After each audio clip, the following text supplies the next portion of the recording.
से अवेली शीतली मैया, कहाँ से भवानी मैया हो।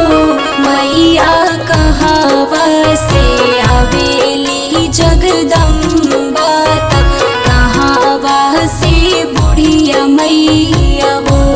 मैया कहवा से अवेली जगदम्बा, कहाँ से बुढ़िया मैया हो।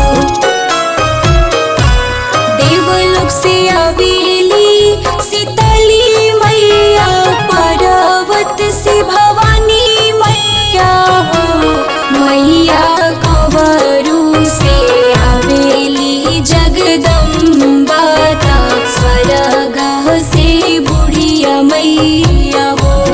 मैया कंवरू से अवेली जगदम्बा, स्वर्ग से बुढ़िया मैया हो।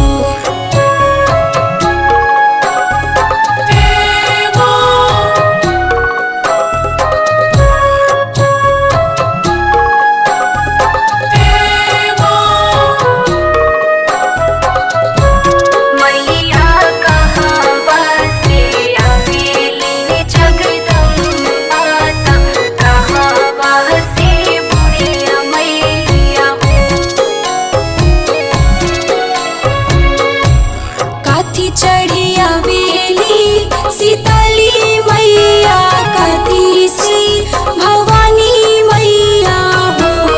मैया कथी चढ़ी अवेली जगदम्बा, कथी चढ़ी बुढ़िया मैया हो। मैया कथी चढ़ी